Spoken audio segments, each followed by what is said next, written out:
do you know your fellow Contrabidas? Unahan na lang on who can answer, and then we have prizes courtesy of Star Magic. Okay, wait. Ito yung mabibigay ko sa inyo. These Props shirts, ang tawag brand pala nila Props, P-R-O-P-S, are gifts to you from Star Magic, the ABS-CBN Studio Store. Props is one of Star Magic's signature brands, and it also comes in other taglines such as actress, actor, props, extra, controversial, and of course, Contrabida.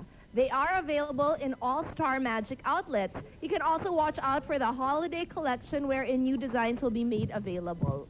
August na kasi, kaya di ba? Looking forward to Christmas na tayong lahat. Let's start! Sino ang malapusang kalaban ni Batman na kahit super mean ay super Catwoman? sexy?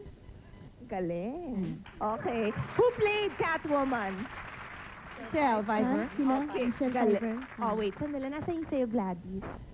Ayun, white. Ito. Oh, at least white pa rin kahit kontrabida. Buksan mo para makita nila. Next. Ay, siguro alam mo to kasi you have... How old's your youngest?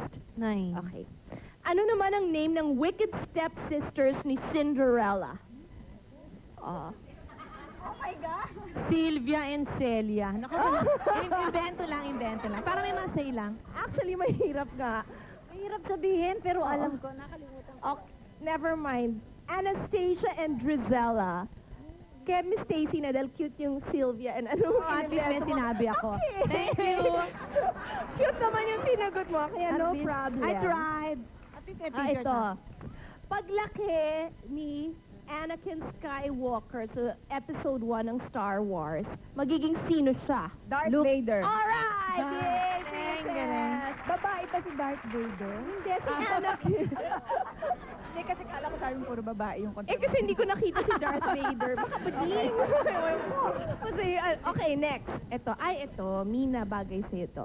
Sino ang multi-awarded Hollywood actress na obsessed kay Michael Douglas in the movie Fatal Attraction? Glenn Close. Galing ni Glenn Close. Rio! Glenn Close! Siyempre nasabihin ko, Demi Moore. Buti na lang hindi. Di ba siya yung ano ba yung Yes, Cruella ang ganda eh? ng movie na yan. Ano ba yung niluto niya? Was it the rabbit? Ginawa niyang Yes, stew, di ba? yes, Yung pet nung isang... Wala na, akin na, kukunin ko Hindi, na yan. ito na.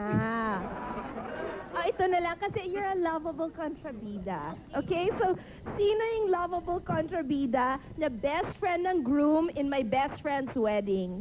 Ay, si Julia Roberts. Ikaw yun. Okay. Yes, mismo.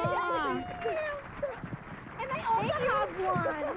Because akong contrabida sa staff ko. Please don't go away. We'll be right back. Thank you very much to Star Magic.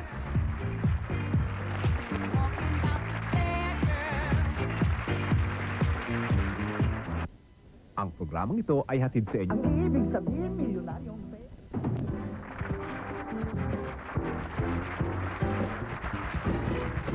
It's funny, but of all of you, si Gladys ang youngest, but she's been playing a contrabida for the longest time. Di ba? I think so. 1992. Yeah. Nag-umpisa. I Oh. started 1992. Sa Mara Clara talaga. Yun talaga yung, kumbaga, biggest break. Ano sasabihin mo, Selena? Veterana ka na pala. Veteran talaga. Veterana ka na pala. Akala ko may sasabihin. Okay. When it was offered to you, Tita Tessie, tinanggap mo kaagad? No hesitation? Medyo hindi. Nahirapan akong mag-decide. But ako yung tao kasi na pag andyan na yung challenge, I can psych myself na gagawin ko without turning back. So, diretso. Nung sinabi ko, sige, kaya ko na. Okay, gawin. No Okay. choice.